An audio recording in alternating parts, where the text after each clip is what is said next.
Hello again, everyone. Melth here, with more of my Baldur's Gate 3 challenge run. Details of which, as usual, are in the YouTube video description.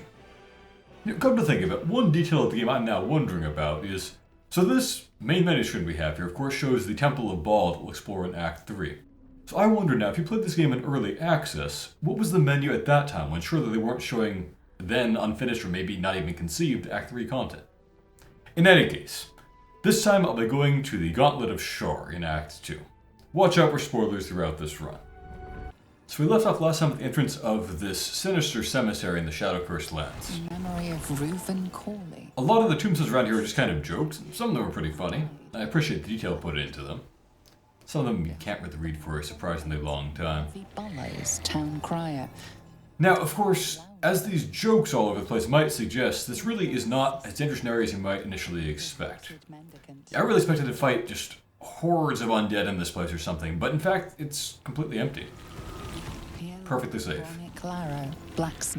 Over there is the Mason's Guild. We'll go back and explore that place later on, but in character right now, we're trying to make our way to where Balthazar is apparently up to no good, so that we can stop and find out what his plans are and find out what the source of Kethric's immortality is. This is the first of two rings that go together, allowed to cast Warding Bond. Now, I have Warding Bond active in my party, as I talked about during my kind of party builds and setup video.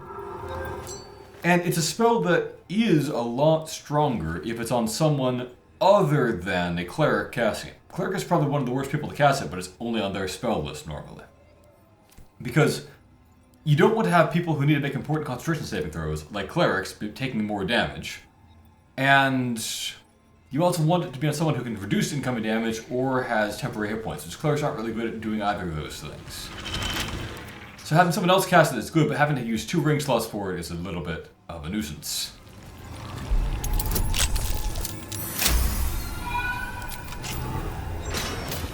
I will say that when playing this game for the first time, there can be a lot of tension in areas like this, where you don't know where an ambush could be waiting for you. I really wish there had been more ambushes, or better yet, maybe some not worth any XP, or not worth any XP more than one time, respawning wandering dangerous monsters, something like that, just to make it so that the area would be potentially dangerous and nowhere would actually be truly safe in this place. It's supposed to be like the scariest place in the universe, basically. So now just kind of wandering through casually, knowing there's nothing lying in wait, it's not super interesting, really. I might overlook a small treasure or two. Let me know if I've missed one. Here rests Callista Freeclaw, legendary brawler. We are just kind of making our way around the outside of the House of Healing. We'll go back and do that at some point, but we have no reason to go there right now in character. This is a pretty bad road for this part of the game. I mean, Arbor of Agathis is a decent spell. Level 3, gives you a good number of temporary hit points. I guess I could, briefly put it in someone like Karlak we're starting to have them cast it. Might as well.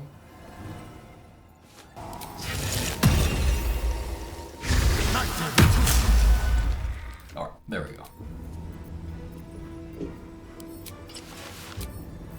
Looking ahead. In any case, did I miss anything in there? I think that was the main thing.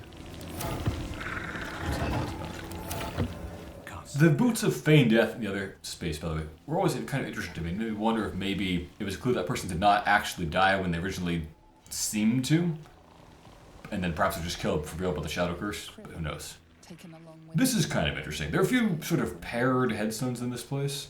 I seem to recall all these are from the Crivens family that were all killed in one night or something like that. But then somewhere over here there's like the heir to the family, and then there's something about, may the gods forgive him.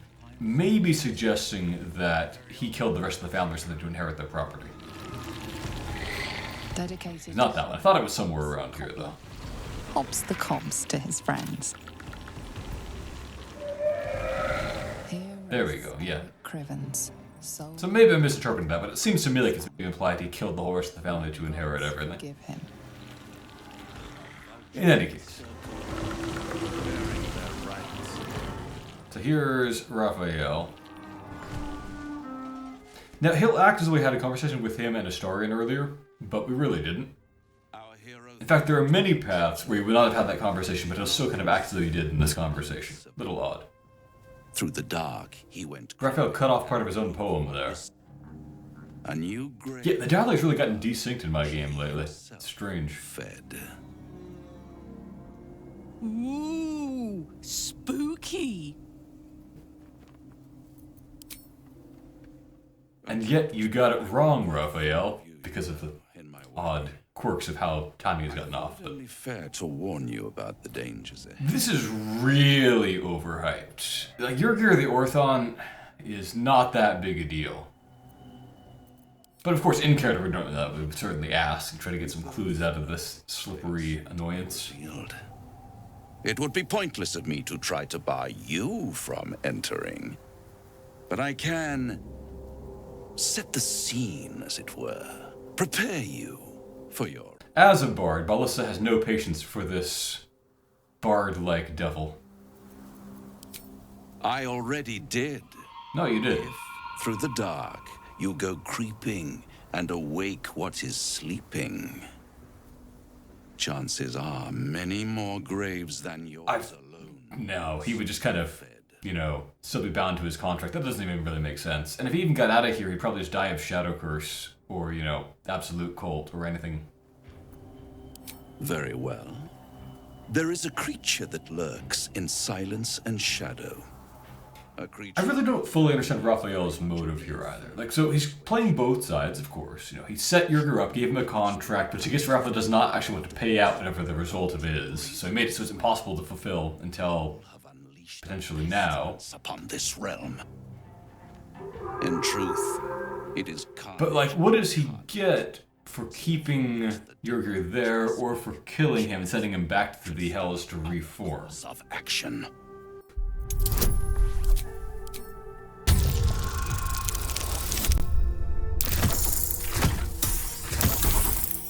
It just seems like no matter how I think about it, it's just not really the most efficient thing for Raphael to be doing, even if he's just trying to be self-serving.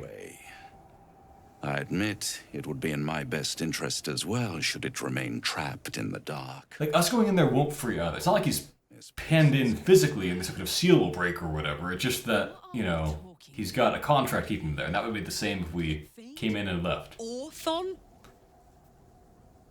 Getting warmer. Warmer. So the mirrors are kind of the weakest devils, and then pit fiends are ultra powerful. Pretty much, you know, usually the highest end non-named devil you run into. And then Orthon is totally mediocre. Listen here, Pipsqueak. Do not underestimate this. Again, he's not that big a deal. He's not, by any means, like the hardest boss or even close to it in Act 2. Strike first, strike true, defy the odds, for they are distinctly in its favor. That much... He's probably just trying to get us to go in without talking to him and kill him. That might be why he's hyping him up so much, but it also could just be that the writers didn't know how tough a boss fight it would be, which makes sense. It would probably be different, you know, departments writing the script versus just setting the stats of bosses. Those scars. We didn't have this conversation, but there we go. Expected. You wound me, Spawn.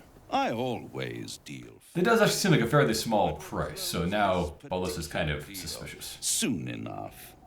Vanquish the beast, and all will be revealed.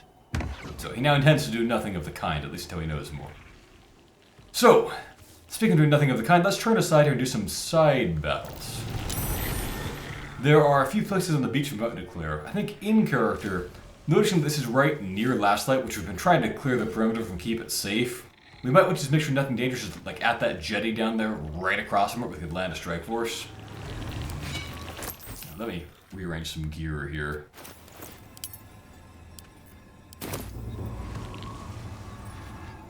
I think this path just leads to a waypoint, so I'll unlock that, and I won't walk back to the House of Healing there yet. House of Healing, I will say, it's a really cool environment on multiple levels, so many ways in. I love the design of that.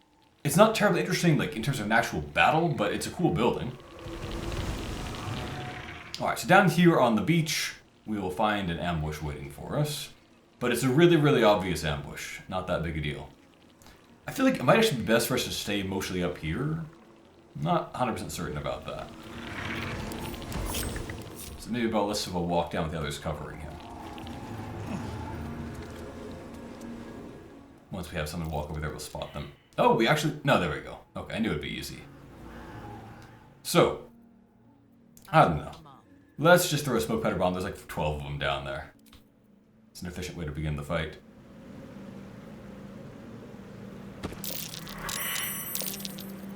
You need That didn't get you into the fight. What? Okay. Well, I don't want to cheese this. I want to get everyone in on it. So, if you throw one over there, will that pull you in? That'll be your, like... No, you shouldn't have a turn left. That'll be kind of cheesy. Maybe you throw a smoke powder bomb over there, and that'll be your legitimate turn for this round. Will that pull everyone in? I hope so. There we go. Okay. So, I'm trying not to get any kind of cheesy advantage there out of them not noticing me. So we'll treat Minthars if she's used her action, but she does have her bonus action left, that means. We'll treat Karlak the same. So they're all a thing surprised, except maybe for, sometimes they have 2 chiefs there. It might be a bug. Yeah, they got 2 chiefs. Is one of them free and one of them not? Well, that's fine, whatever. So, let's maybe throw out a spike growth over there to restrict them. What are you blocked by? Probably not by anything, really. Not entangle. Spike growth. Favorite free cast spell.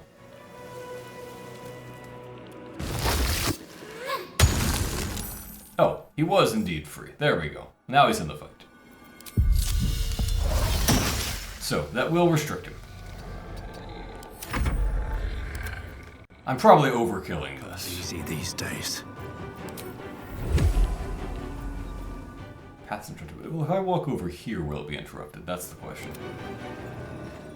You get out of his way. Hungry for the slaughter. Over here. There we go. That's not going to be too bad. What if I shoot an arrow of many targets in there? That seems like an efficient way to take out a bunch of them at once. I probably don't need sharpshooter for that. Although it's going to be same accuracy regardless, so... Yeah, whatever, I'm just firing. Too lazy to correct that. Kind of hard to tell the living from the dead at this distance, isn't it?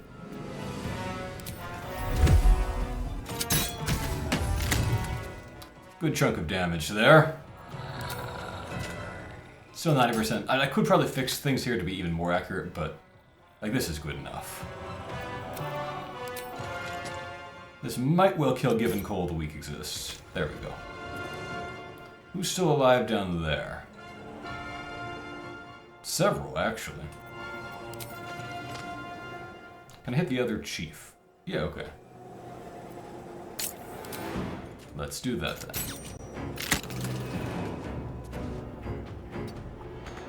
I've still got another attack. Right.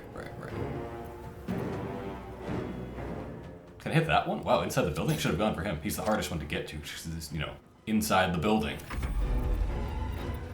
Okay. It's the dance of death. Yeah, I could just take these guys out with like a shatter or a thrown bomb or something like that. But I feel like I can just mow them down from here. They don't have enough HP to be a problem. Not really.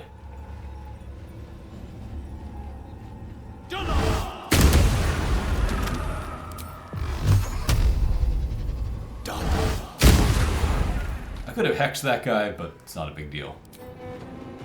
That'll probably let me take out one of them with Cold Weak if I can just click it and get it to work. There we go. Pretty nice. I'll run over here. I mean, I shouldn't really be getting close to them, but like they're all surprised and helpless, and it'll be no problem to finish them off. Right, which one are you? You're over there? Okay. If you get over to where Astarion is, can you finish... Oh, no. Misclicked. That wasted some movement. Can you get over to the guy that's in there? Yes, you can. Okay, let's go for that one. There we go. Good skeleton. Survival is all that matters. Alright, you random skeleton. If you run over there, can you finish off that guy? Nothing important is ever easy.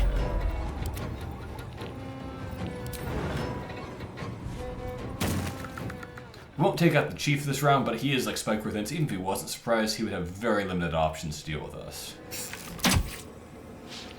Let's go. There we go. I thought there'd be a pixel that was allowed. Cool. I thirst. As I've mentioned before, in this game, quantity always matters more than quality in terms of getting the most, XP. These little tiny worthless Kuo-Toas are worth tons compared to like a single boss or anything like that. You know what, let's just get back to the main character's turns and do this faster.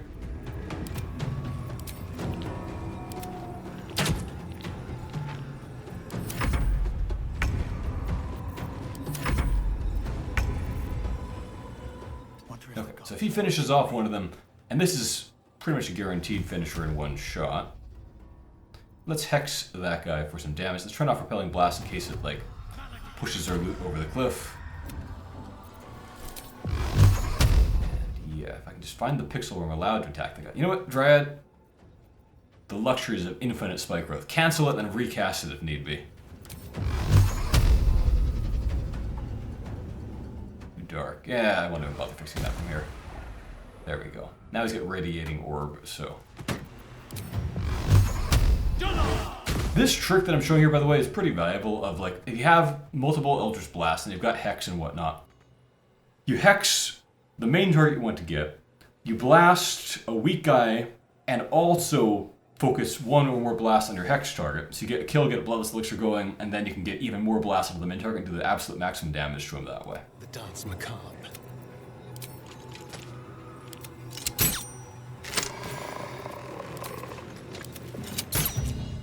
Alright, kind of a fun battle there. Nothing hurts anymore. I mean, it was a slaughter because there are a bunch of helpless fishermen going up against this team, but, you know, still kind of fun. I like the environment. It can feel different coming from, I think I came from this direction once, coming out of that horrible hole in the ground, which we'll probably go to next. Hope these guys weren't, you know, worshippers of Buol, but we still, of course, keep our Buol benediction forever. Since I knocked out and did not quite kill that one faithful Buol worshipper back when I took out the entire group of Kuo-Toa. Oh, now you're asking for rest. Nope.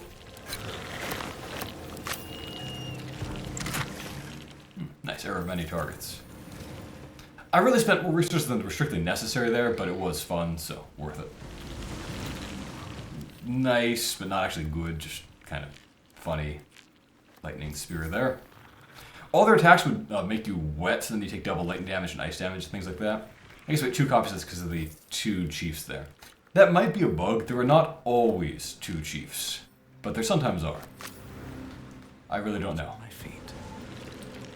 Did we leave enough of that intact to get off the roof? I forget if there's something actually up there, but you know, might as well check it out. Nope, looks like there's not. So, back we go. Keep looting and then get into that hole, and then we will backtrack and go to the gauntlet that Raphael had been outside. It is nice to have another waypoint. We'd had kind of been fairly spread thin with just Last Light and Moonrise Towers, with a lot of space in between. I think this game might, in some places, have too many waypoints where it becomes a little bit too easy to navigate, but I guess, given that the land between them is empty and no enemies ever reappear in it, it doesn't matter that much anyway. You know, I think if you compare a game like Dark Souls 1, which I often cite as a very good game, versus 2 and 3 where you could warp between bonfires, there is much more of a sense of space in 1, where you actually have to walk places and unlock shortcuts and whatnot, compared to 2 and 3, where 2, there's nothing to unlock. You just laser teleport everywhere and everything's in a straight line, pretty much. Or 3, where there are shortcuts that exist and they're kind of cool, but they don't actually matter because there's also teleporting bonfires everywhere. So you get more of a sense of how things are related and how they connect, which kind of builds out the world, when you don't have waypoints absolutely everywhere to teleport between. But there is also something to be said for just getting where you want to go faster, too.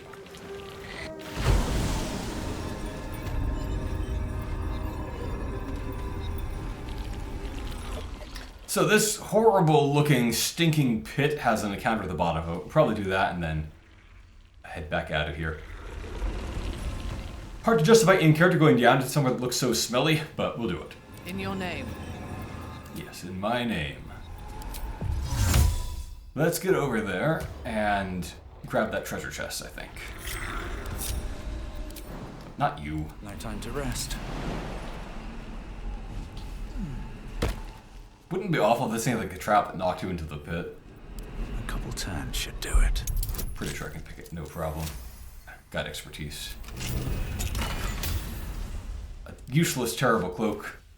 Well, I mean, for me at least, they don't take any damage and therefore don't really have a chance to activate it. Still breathing. But it's acid themed, and this room is full of acid stuff, so that all fits together. This will be the second fight, I guess, where we have like a massive high ground advantage coming from this direction. There'll be some slimes down in the pit, and those were not a threat back in Act 1, and they're sure not now. Especially given that we have high ground and they don't, whereas in the previous slime fight where they weren't a threat, you know, they had high ground and we didn't, and they still didn't matter. When am I going to spot them? Do we need to walk down into the pit? If so, I'll have maybe someone who's immune to surprise, such as Karlak, go down there, just in case. Toast. She's got sea invisibility too. So, and like an unbeatable save to see on it. There we go. Okay. So the hollow armor over here is a pretty neat opponent, I think. It has the shadow animated status, which kind of explains why it's slightly stronger than the other animated armors you fought, I guess. But also it's funny because when you kill it, a shadow pops out, and I just think that's cute. In any case, I mean, hollow armors were pretty easy in Act 1, even when there's swarms of them. Now it's Act 2, this one's barely stronger. We're gonna wreck it. No choice but to keep going. I will do that same trick of hexing it. And then I'm going to try to get a kill on one of those slimes after someone else has softened it up, and then have Ballista finish it. Put him up. Don't think this is worth spending any actual spells. I don't think these guys are weak to anything, are they? No, they were just acid, but they're not weak to anything. Makes sense.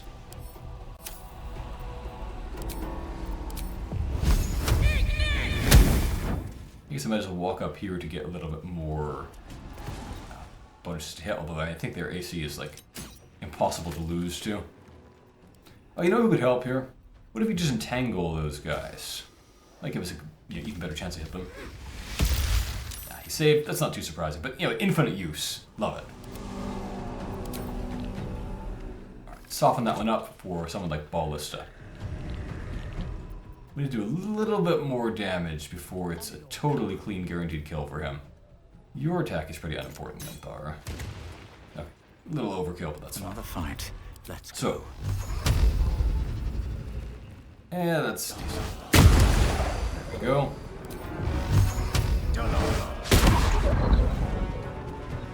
I could boost my accuracy, but like this fight isn't worth the trouble. We need to get starting to kill in one of these oozes, so we'll have someone else soften it up, I think. What if we frost you? Would that knock you over? It might. No? Okay, that's fine too. Yes. You know, I think that it doesn't matter. If I just turn off Sharpshooter and get a little bit closer so I don't have disadvantage. Astarion, what? The pathing AI in this game is so bad sometimes. Just chooses to take damage for no reason. 70%, let's go for it. Whatever, we'll get this. There we go. One more ought to do it. Nice. There's the shadow I mentioned. We'll shoot that. If we turn on Sharpshooter, that will be like a guaranteed kill. Nice. Now there's these oozes that are like can't misses, so. My victims await. Shall we dance? I guess you might as well shoot that one from here, and then you can back up if need be.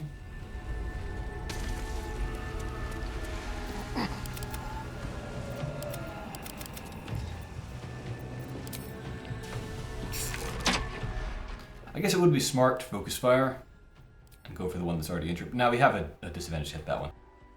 Get closer. There we go.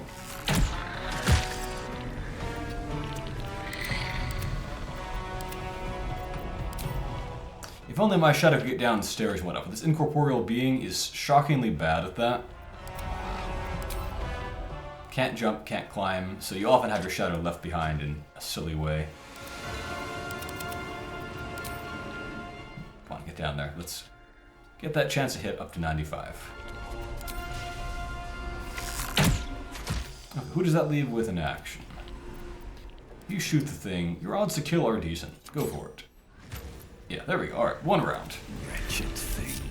I could have been a little bit less lazy there, but I think that was fine. Now, to avoid anyone else just walking off that cliff and taking damage for no reason, how about we have just Ballista go here? into the stink pits. Normally he'd order a Starian in, but I'm out of character, just wanted to get this over with faster. Pave my path with corpses. Don't worry, your path is paved with corpses. You get what you want today, Dark Urge Silly Line. This is a neat suit of full play. It doesn't have any +1s to it or anything like that, so it's not good for this point in the game, but although they don't specify it anywhere, it's neat that it does not have a stealth penalty like most heavy armors do. And resistance to necrotic is, nice, but there's so many sources of that in this act that that's not really, relevant. What's in here?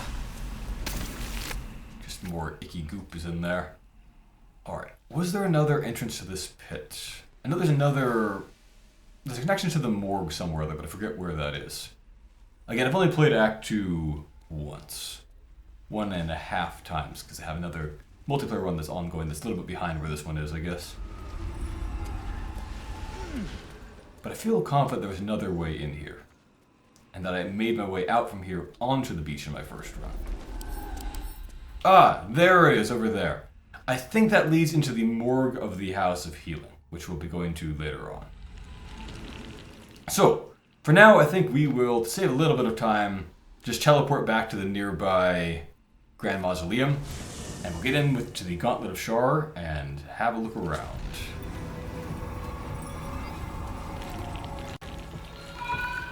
I'll give it a shot.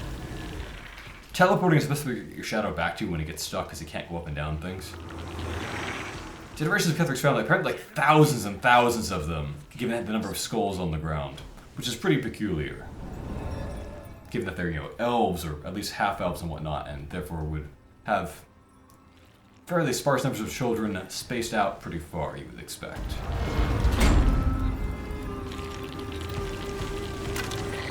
But vast numbers of skulls. Ah, there we are. So we were told Balthazar's here. Zerel told us to go here. It's apparently the General's orders, so we will go ahead and ignore that voice, especially given that we're here to interfere with things anyway. But let's pick up with the puzzle of this mausoleum and the beginning of the Shar Gauntlet next time. Thank you for watching, and a special thank you to my Patreon supporters. Master Knight DH, Jackie, and Lino, Travis, Carlo Andrea 97, Cthulhu's Mom, Oliver, Andrew Curzon, Trubsy, Skill Rap, Gregory, William Wakefield, Danny Hall, Jeffrey Morse, Joss, Becca, Jack, Mashas01, Jacob Marshall, Nubiana, Till Fisher, Discord Colossus, Nicholas Schmuck, Kostya Nesterovich, Goman Blackrock, Dodo King 4, Marcin Bialek, Techno Waffle, Nebular, I Loop, Michael Francis, Emperor Kong 420, Robin Mackey, Micken Balls, Stygian Flamey, Micah Murray, Christopher Allen, Stefan Van Zyl, Eddie, Wendy, Ali Kasamoku, Lucas Riverola, Skylar Sauce, Nick Myers, Bethany James, Emp Ninjas, Prebin, Mango Jelly, and Chupaton. Have a great day, everyone.